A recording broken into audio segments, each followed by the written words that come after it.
આંતરજ્ઞાતિમાં લગ્ન કરનાર સિંગર કિંજલ રબારીને સમાજના આગેવાનોએ 24 કલાકનું અલ્ટિમેટમ આપ્યું હતું અને પાછા ફરવા માટેનું આહ્વાન કરવામાં આવ્યું હતું. તેવામાં એક મોટા સમાચાર સામે આવ્યા છે અને કિંજલ રબારી છે તે પોતાના ઘરે પરત ફરી છે. શું છે આ સમગ્ર મામલો, વાત કરીશું આ વિડીયોમાં. વૈષ્ણવજન તો તેને કહીએ જે પીડ પરાઈ જાનાને રે.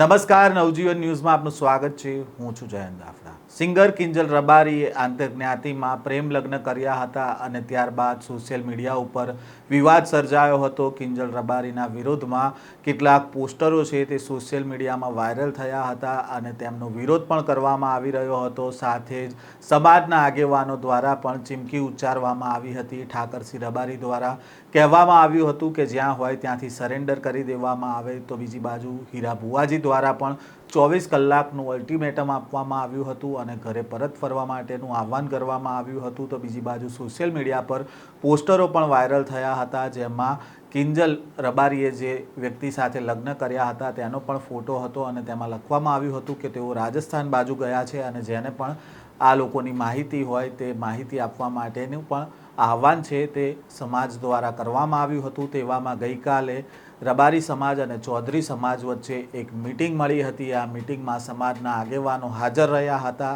અને આ મીટિંગમાં સમાધાન થયું હોવાની વાત પણ સામે આવી છે. આ મીટિંગમાં હાજર ઠાકરસિંહ રબારી પણ રહ્યા હતા અને આ સમગ્ર મામલાને લઈને પહેલાં તો તેમણે શું વાત કરી છે તે પણ સાંભળીએ. અમારી સાથે રબારી સમાજના આગેવાન ઠાકરસિંહ રબારી જોડાઈ ચૂક્યા છે. કિંજલ રબારીને લઈને જે વિવાદ ચાલી રહ્યો છે આંતરજ્ઞાતીય લગ્ન મામલે, તેઓ પણ મેદાને આવ્યા હતા. ઠાકરસિંહભાઈ, સૌપ્રથમ તો પહેલો સવાલ, હાલ કિંજલ રબારી પાછા આવી ગયા છે એમના ઘરે કે હજી પણ મળ્યા નથી? આવી ગઈ છે. આવી ગયા છે. તમે લોકોએ અલ્ટિમેટમ આપ્યું હતું 24 કલાકનું કે 24 કલાકમાં જો પરત નહીં આવે તો પછી અમારા રબારી સમાજના સંગઠનો છે તે રસ્તા પર ઉતરશે. તો શું મામલો હતો? એ તો સમાજની આ એકતાના દર્શન છે. સમાજે સૌ પોરબંદર થી પાલનપુર, નડાબેટ થી નડિયાદ, રાજસ્થાન નો રબારી હોય કે સમગ્ર ગુજરાત નો અમારો માલધારી સમાજ, એમાં ભરવાડ સમાજ, આહિર સમાજ, ચારણ સમાજ, તમામ સમાજે એકતાના દર્શન કરાવ્યા અને માલધારી સમાજની આન બાન શાન અને ચૌધરી સમાજના આગેવાનોએ પણ સમજૂતી પૂર્વક રસ્તો કાઢ્યો છે. એ બદલ દરેકનો ચૌધરી સમાજનો આભાર અને માલધારી સમાજના સમગ્ર ગુજરાતના માલધારી સમાજે જે પ્રેમ, હૂંફ અને એકતાના દર્શન કરાયા એ બદલ સમાજના તમામનો આભાર. અચ્છા ઠાકરસિંહભાઈ, તો આ વિરોધ શું કામ હતો? કિંજલ રબારીએ કીધું છે સમાજની પરંપરાઓ ને સંસ્કૃતિ તૂટતી હોય એનો વિરોધ હોય. અને ગઈકાલે તમારી ચૌધરી સમાજના લોકો સાથે બેઠક થઈ, એ બેઠકમાં શું ચર્ચા થઈ, શું નિર્ણય લેવામાં આવ્યો હતો? અમારી આ વિસ્તારની 18 આલમ સર્વ સમાજ, તમામ સમાજોની પરંપરા છે. આવો કોઈ પણ બનાવ બને ત્યારે એકબીજા સમાજને મદદરૂપ થઈ અને આવી કોઈ નાદારીથી પગલું ભરાય તો એનો રસ્તો રહે.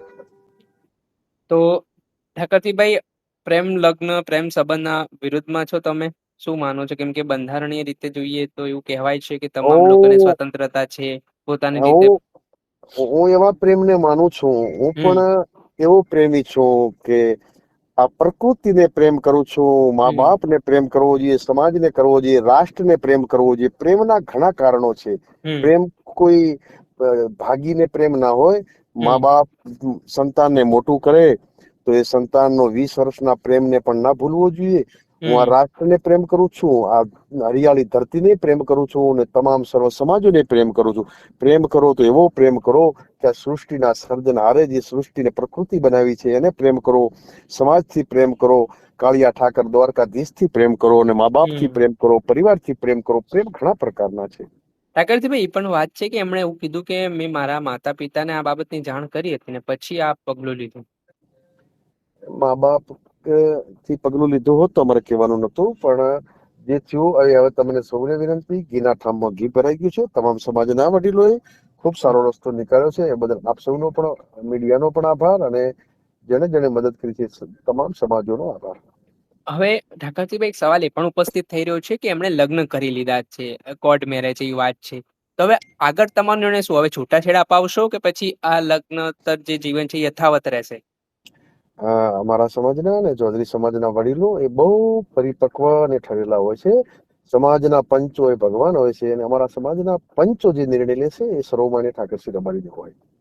ઓકે, ખૂબ ખૂબ આભાર ઠાકરસિંહ રબારીજી, આપે અમારી સાથે વાતચીત કરીને આ મામલે. આપે સાંભળ્યા ઠાકરસિંહ રબારીને. તેમણે કહ્યું કે સિંગર કિંજલ રબારી છે તે પોતાના ઘરે પરત ફર્યા છે. સાથે તેમણે કહ્યું છે કે જે પ્રકારે વિરોધ થયો હતો અને હવે સિંગર જે કિંજલ રબારી છે તેમને તે લોકોએ આવકારી લીધી છે અને જે હવે પ્રેમ લગ્ન થયા હતા કિંજલ રબારીના તેને લઈને હવે પંચો દ્વારા એક બેઠક બોલાવવામાં આવશે અને પ્રેમ લગ્ન થયા હતા તેનો અંત કઈ રીતે લાવવામાં આવે તે બાબતે ચર્ચા કરવામાં આવશે. હાલ જે આ વિવાદ સર્જાયો હતો છેલ્લા કેટલાક દિવસોથી તેનો આજે અંત આવ્યો છે અને સિંગર કિંજલ રબારી છે તે પોતાના ઘરે પરત ફર્યા છે, પરંતુ હજી સુધી સિંગર કિંજલ રબારીનું નિવેદન આ મામલે સામે નથી આવ્યું. ત્યારે હવે જોવાનું રહ્યું કે કિંજલ રબારી છે તે આ મામલાને લઈને શું સ્પષ્ટતા કરે છે. આ પ્રકારના સમાચાર અને અહેવાલ સાથે ફરી મળીશું. નવજીવન ન્યૂઝ સાથે જોડાયેલા રહેજો.